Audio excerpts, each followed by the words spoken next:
韩国拳王狗眼看人低，不达正眼瞅人。出场时连唱带跳，就差把嚣张2个大字写在脸上。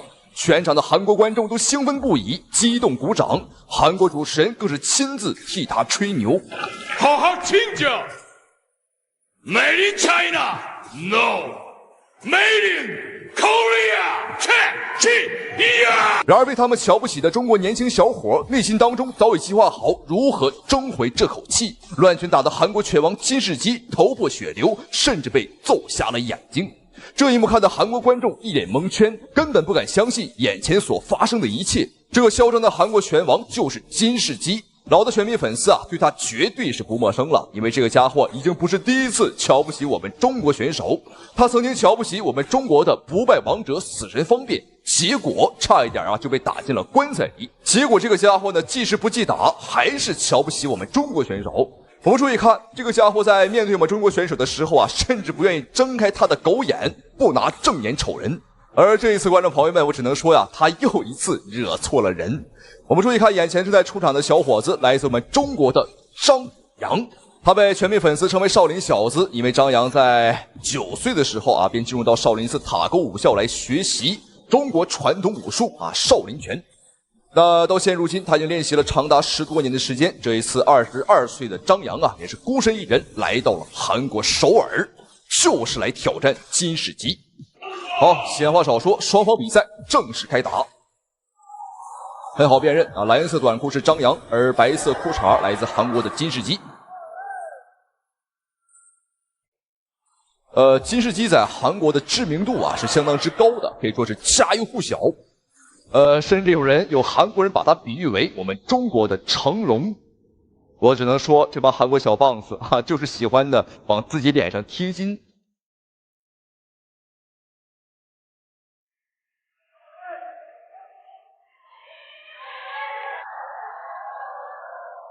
可以看到，如今是39岁的金世基他的状态依旧还是很生猛。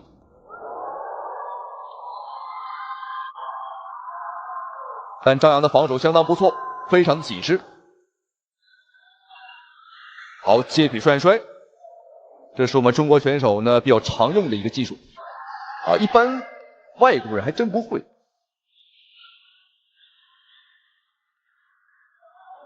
我们仔细看张扬的脸已经有些被打红了。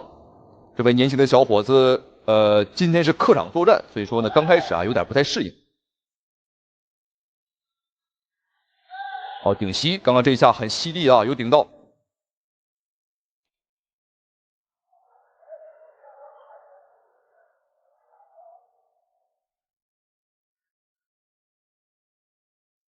很有意思张扬是一个反架选手，他的右手在前，左手在后，也就是说他的左手拳更重。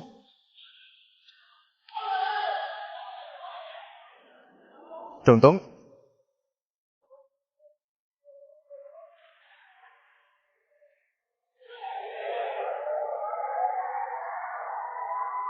今天金世基这是打了鸡血吗？攻势很凶其实金世基呢，他的确是一个战绩非常豪华且 KO 率相当之高的选手，说是韩国第一人，说是韩国第一人也不为过，的确是第一人第一个躺下的人。软了，这已经软了，我们看他走路都有点不太稳。一次读秒送给金世基。我们的少林小子张扬，他的拳法的确是够硬这就是少林拳法至刚至猛。我看样子张扬应该是要压上来，不给对方喘息的机会，连续左右开弓，金世基只能防守，也要小心对方也得打反击。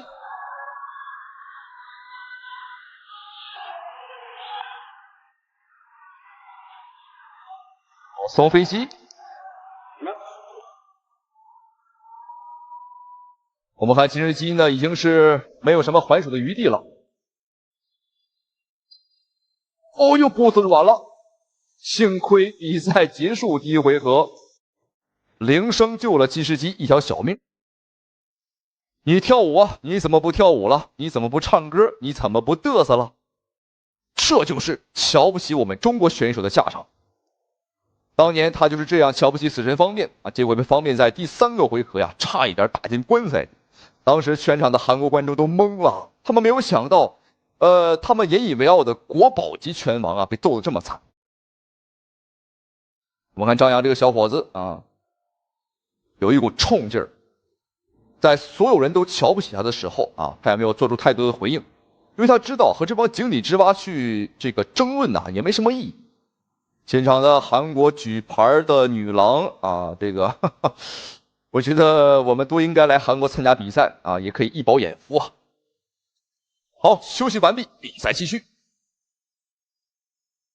我们看一下我们的蓝方选手，蓝色短裤的张扬，在第2回合表现如何？哎，倒了！哇，倒地瞬间还给了一个顶膝啊！我们看金世基现在是跪在了地板上，发生了什么？他在捂着眼睛，看起来很痛苦。哦，这个应该是眼睛被打伤了啊！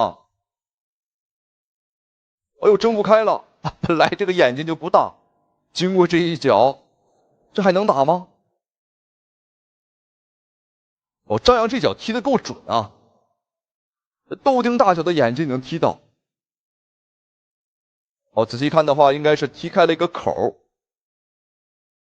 现场的工作人员拿起了手电筒，要检查一下他的瞳孔啊有没有涣散啊，还能不能继续？好，没问题，比赛继续。好，双飞膝。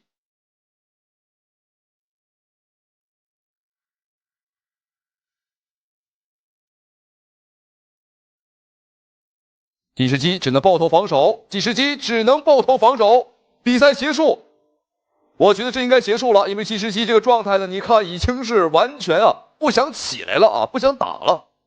好，非常精彩，我们中国小将张扬在韩国首尔客场作战，拿下了韩国战神金世基。这就和当年死神方面拿下金世基一样的啊，先是被瞧不起，被挑衅啊，结果呢，我们狠狠的出一口恶气。恭喜张扬，同时们感谢屏幕前您的收看与支持，咱们下期视频再见。退役多年的死神方便竟然重返擂台，不料刚一上场就险些被黑人拳王重拳 KO。台下老外看到这一幕，都纷纷站起来嘲讽方便。方便的56连胜险些被终结，结果下一秒站起来的死神方便眼神突变，和对手玩命拼拳，誓死捍卫不败战绩。打中国的死神方便，你有几成把握？哎，那个垃圾玩意儿，我3拳就能打死他。他的连胜完全就是中国人花钱包装出来的。他在我的眼里连一个3流选手都算不上，我会亲手打废他，让全世界看一看中国人是多么的可笑。好，注意看视频当中正在出场的黑人选手，便是来自于法国的明星级拳王塞德里克·杜姆贝。好，这名选手可谓是身经百战，这次不远万里的话，也是来到中国挑战死神方便。但此时的死神方便已经退役多年，早已不再打比赛了。但塞德里克在媒体面前多次嘲讽方便，说方便的连胜都是假的都是我们中国人花钞票包装出来的。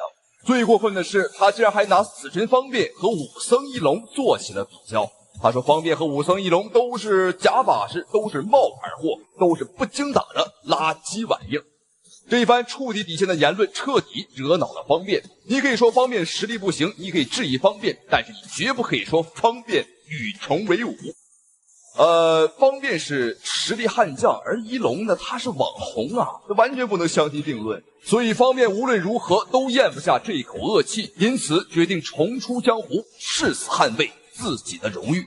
好，注意看，双方的比赛已经开始。红方选手死神方便，蓝方选手便是塞德里克·杜姆贝。方便此时的战绩是46战全胜一个不败战绩。而塞德里克·杜姆贝也不简单他是48战45胜，基本上也没输过。但当然，他的48战这是职业战绩其中还有很多他业余比赛包括街头斗殴，已经超过上百场比赛。对，实际上都是很兴奋的。他们希望能踩在巨人的肩膀上，踩在前辈的肩膀上，让自己更加有所成就。是的。对手越强啊，其实对自己来说呢也是一个考验。当然，这也像是一针强心剂。很多球队和运动员都是这样，遇强则强啊，这样的话能激起他的比赛的欲望。作为死神方面，现在我们看到了他从一个职业的运动员，一个顶尖的拳手，现在身份变得多元化了。是的，他变成了一位丈夫，一位父亲，一位老板，一位教练。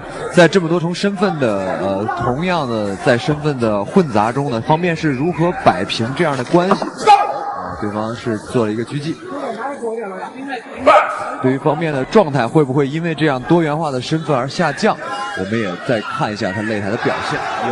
相信了解方面的观众朋友们都很清楚，方面的成名之战就是 KO 了加拿大拳王西蒙马库斯。然而今天方面的对手这个杜姆贝，他的实力是远超马库斯的。所以说比赛开始，方面这边很谨慎啊，把距离拉得很远，利用灵活的步伐和杜姆贝打起了拉锯战。练的节奏也慢慢的有了起色。对，除了散打化的自由搏击之外，他在 MMA 这一块在职业拳击都布局了。然后最重要是他已经公司准备挂牌上市，所以以后叫他财神啊，不是死神啊。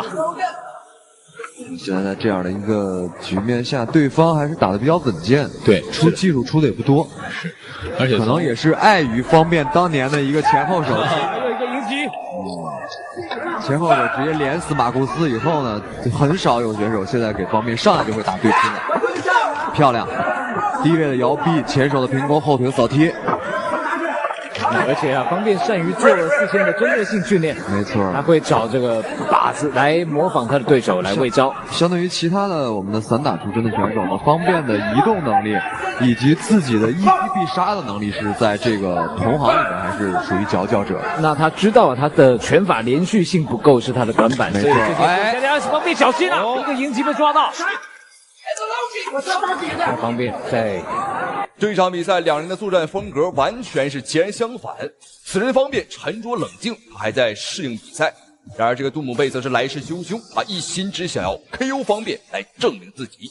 但方面毕竟是老江湖了，所以说面对对方来势汹汹的进攻丝毫不慌，丝毫不乱。好，双方第一回合比赛结束。虽然说这个杜姆贝像一只出笼的猛虎，来势汹汹，但方面强有力的反击也充满了威胁。这两个人的终结能力都很强，都很高，所以说胜负就在一瞬之间。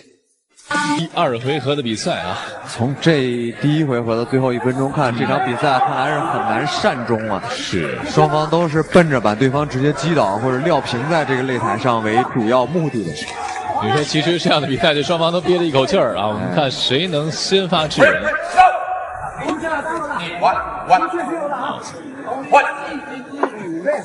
只能一次7敌。那刚才就说方便了，他要借着这一次的比赛证明散打是一个主流的格斗技，不会比其他的国家的派别来的差。没错，这也是方便。哇，刚刚这一下是非常的危险，方便就差一点点就被打倒了，就差一点被读秒。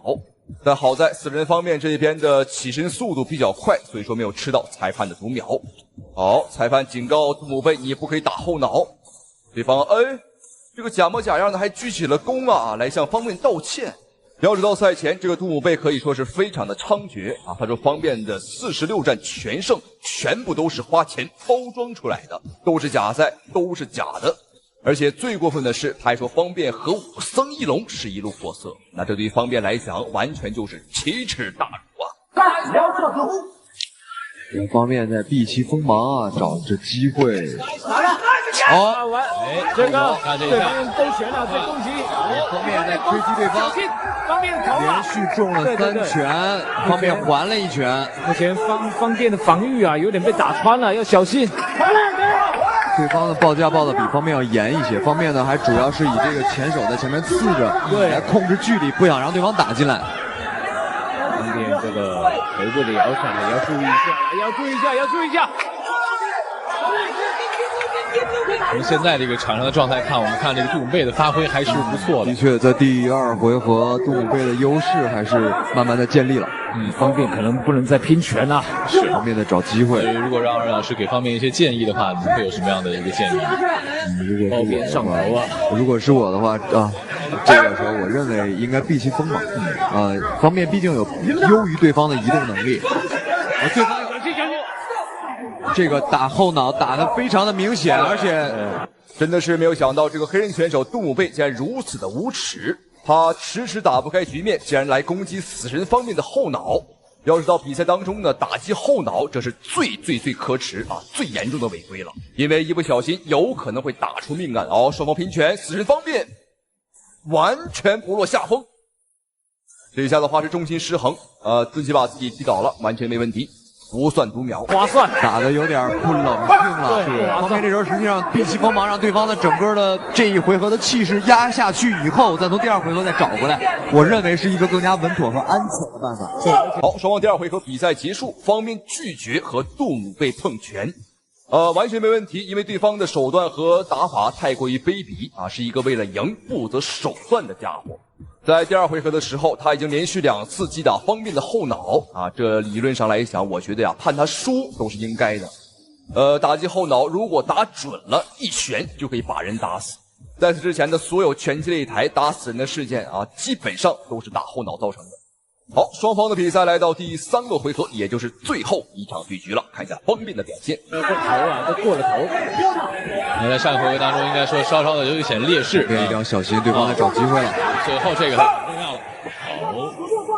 对方在找机会了，我们看对方的眼神已经没事，不是强毒，你自己跑到中立角那耍宝，法国选手来耍宝，还以为躲到那边了，裁判就会强毒。应该说杜姆贝的这个整个的表现欲还是非常强的。看到这个胸上心的2位教头啊，给方便说你又中了一拳。对，刚才你打出后手拳以后，一定要记着做一个摇闪，说一定要放松，你不要着急。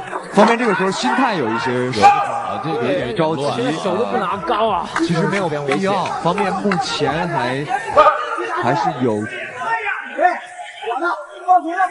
后面还有机会，方便如果出高腿的话，对方应该是在抓这个机会，在等。而且方便出的是侧踹，他不是出边腿，出边腿效果后摆，漂亮！突击。第3回合的死神方面终于开始放手一搏，向杜姆贝发起猛攻了。在前2个回合方面打得过于保守啊，这一回合如果再保守的话，那本场比赛有可能会输了。好，你看。对方在把方便顶倒之后啊，还站在方便的面前挑衅我们。虽然说本场比赛看起来的确是杜姆贝这一边啊打得更凶，打得更猛，但分数上，观众朋友们，我敢负责任的告诉你，方便绝对不落后于对手。因为方便有着多年的散打经验，而且体制内的散打打分啊是非常关键的啊，所以说方便打分非常厉害。实在有点替方便担心了。下臂，还有这个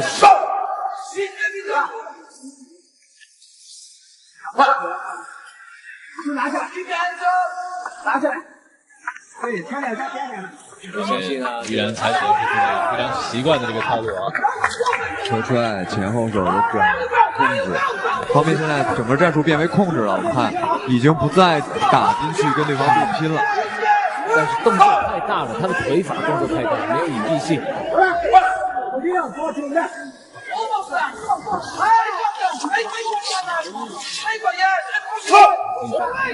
其实方便这几波的攻击啊，他都不算有效的攻击。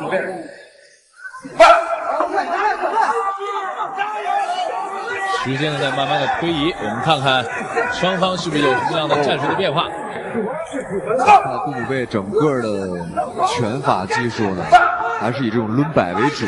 对，实际上如果作为心态平衡的方面来说，应该对防御这样的腿法不是那么的难，这样的拳法不是那么的难。是的，但是现在方便在心理失衡，而且主动求战这样的一个状态下，没办法控制了，没办法。心态上、情绪上会有一些影响和变化。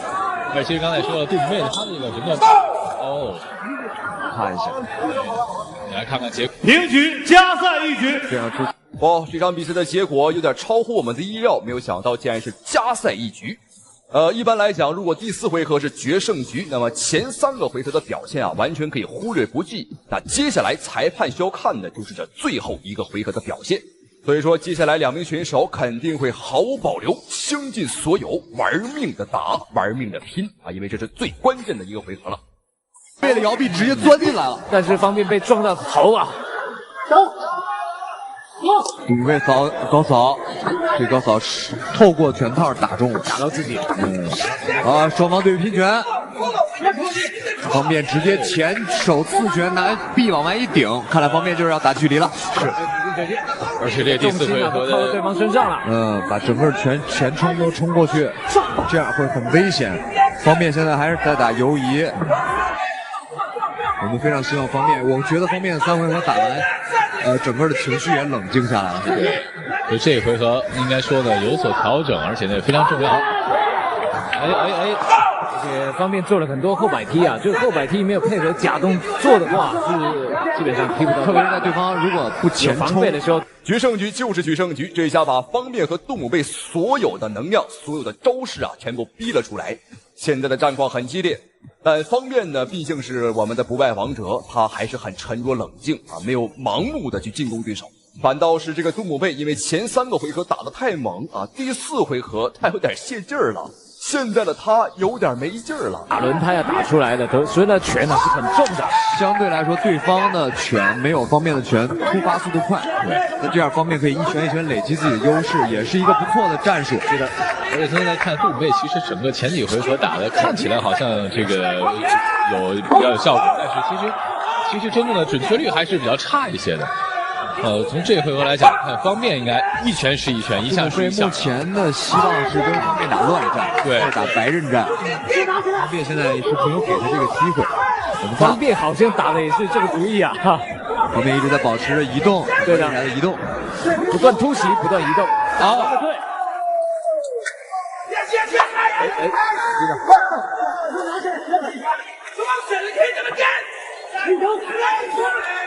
法国选手很懂得打心理战了，跟裁判打心理战。是，他一直在跟裁判在卖萌啊。对，没事就跑到这拐角那边耍个宝啊。这个方便啊，好险啊！刚才方便低头的时候，对方用了一个下抛拳啊，这个是照着后脑勺过来的，对方上高。方便用了一个这个我们传统武术里边的这个小扣腿啊，对，往后面一点，然后再一靠，10秒。快到了，方便了，方便有没有机会？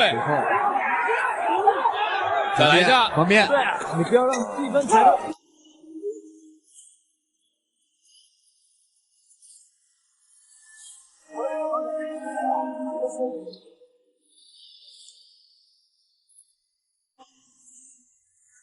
我们3位都沉浸在这场比赛到底会是一个什么样的结果的沉思。好，双方这一场加时赛的大战终于结束，终于打完啊！最终的结果我觉得完全没问题，因为第4回合加时赛方便的表现明显是更好，但是还是要看一下最终裁判的判罚。好，没有问题，恭喜死神方便，非常精彩。日本拳王左拥右抱，搂着日本艺伎，挥舞日本国旗，嚣张出场，嘚瑟的神情，不知道的还以为他是来度假的。结果惨被中国百姓英雄王洪祥乱腿当场踢废，实在解气。好了，各位亲爱的观众朋友们，欢迎收看本场比赛这一场非常精彩的中日大战，中日对局。我们看，随着不吉利的国旗随风飘扬，日本选手装神弄鬼，而且是左拥右抱，搂着2个艺伎，嚣张出场。而且我们看他一脸嚣张的神情，感觉他呀根本不是来打拳的，也不是来打比赛的，更像是来度假的。好，还跟现场的观众做起了互动啊，没有错，他就是来自于日本的空手道冠军马场伸孝。好，这个家伙也是大摇大摆的，带着2个艺伎来中国踢馆，这真是头一回。那这一次面对日本选手的嚣张踢馆，我们中国的百姓英雄王洪祥霸气出山。那相较于上一个搂着艺伎出场，搂着美女出场，而我们的王洪祥选择了4个保镖，都是戴着非常酷的墨镜啊，这看起来的确是非常的有气势。我觉得一会儿双方选手打完之后啊，可以考虑让两边的这个随从出场的人打一场啊，让4个保镖和2个艺伎打一打啊，看看这个谁胜谁负。好，本场比赛马上就要开始了。那么赛前这个马场神效也是很猖獗啊，他在日本不仅是个空手道冠军啊，而且是非常的有钱。不要说2个艺伎了，就算是200个艺伎啊，也拿得出来。所以说赛前他也是狂言说，今天如果打不赢王洪祥，就把2个艺伎送给王洪祥。好，观众朋友不要少说，比赛已经开始了。我们看一下红方选手红色短裤王洪祥，开局就是一个侧踹啊，这是他标准的一个散打招式。而蓝色拳套的蓝方选手黑色裤衩便是日本的空手道冠军马场神效。这场比赛的举办地点在我们中国，这是一场中日对抗大赛。因为对方身材比较高嘛，我先用踹腿控下距离，先看看对手擅长什么，然后我再进攻。又是一个侧踹，王洪祥比赛开始还是非常的谨慎，转身摆腿速度是慢了一点。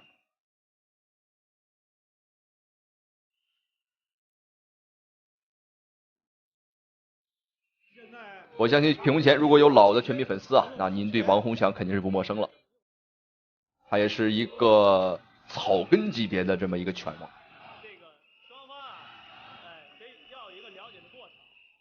而且王洪祥呢，就好像是影视界的王宝强，都属于最底层混出来的。好漂亮！哎呦，漂亮！这一拳把这个马场神效打翻了。我们看，这是一个后手的迎击。看到了吗，观众朋友们？一击这种东西啊，还是少接触，少触碰。这个日本选手虚的不像样子啊，一拳就倒。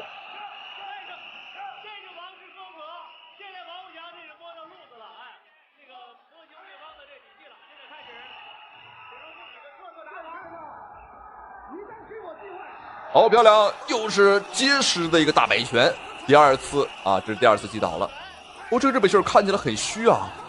赛前还没开打之前，我还以为这个空手道冠军啊，多么的厉害，但是没有想到就这点本事。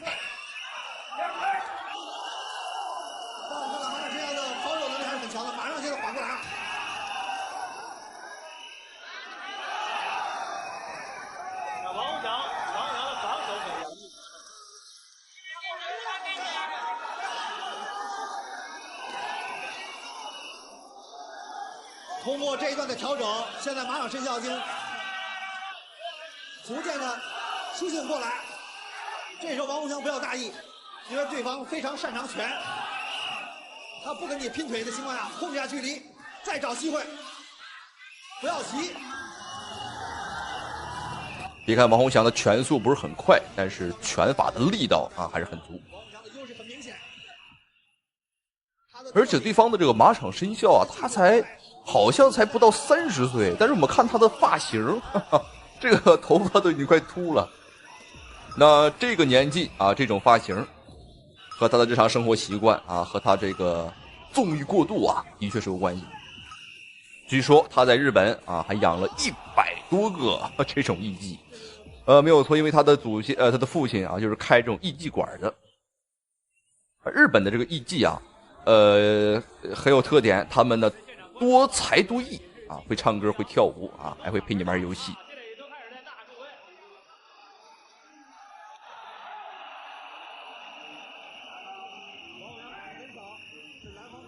没有错，这是一个接腿的半摔。那比赛到现在目前为止的话，对方的这个空手道冠军啊，几乎是没有什么还手的余地。我们几乎是看不到他出招，全程在被暴打。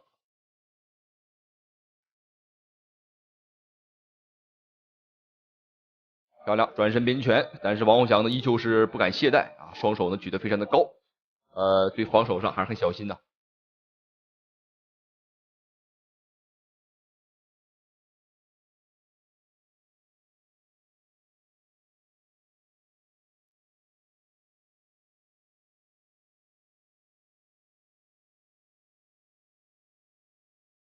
王洪祥还在采取一个游走的战术，我觉得这个时候王洪祥完全可以打上去啊，可以主动一点。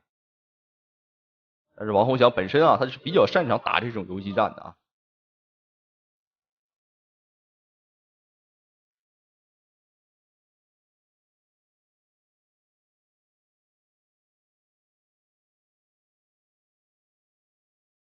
这是一种王洪祥独特的以退为进的一个战术。那用最早期的这个游击战的战术来说就是敌进我退敌跑我追。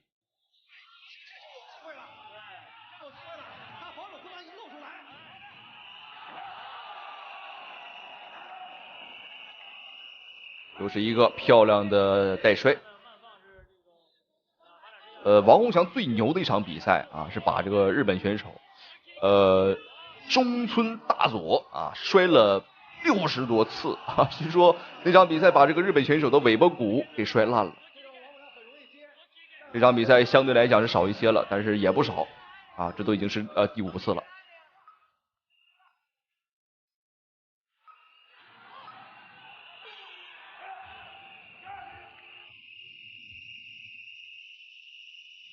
这时候比赛已经来到第3个回合了，我们看王洪祥在这最后的一个回合能否产生 KO， 能否把这个2个一击我们也左拥右抱给他带回老家，最起码他是白来的这个没有彩礼。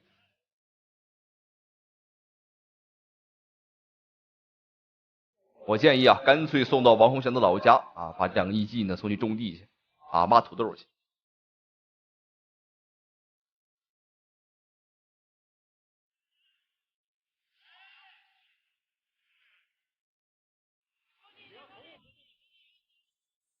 这场比赛，王洪祥不断的在用各种单击非常有质量的单击去打击对手，效果很不错。还想摔，又一次，这种连续的这个带摔虽然说呢比分上不会加太多但是呢会打出非常好的气势也能把对方的这种进攻的气焰给它消灭下去。后手拳的防守还是比较成功的。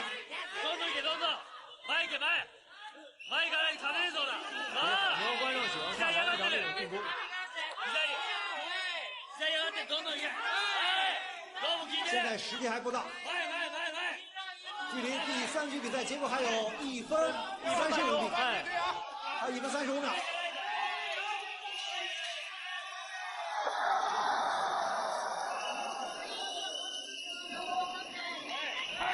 蓝方倒地，红方得了1分。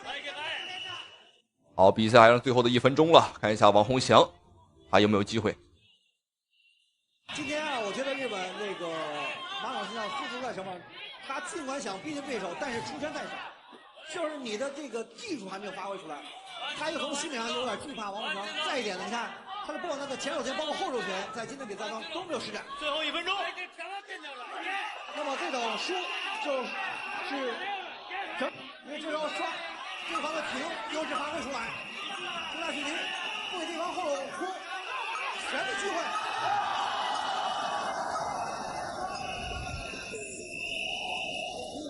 好，没有错，本场比赛最终以一个漂亮的带摔结束了比赛看下最终的比分判罚。这场比赛的话，王洪祥基本上是全场都是优势在溜着对方去走。好，看一下最终的结果，恭喜王洪祥，咱们下期视频再见。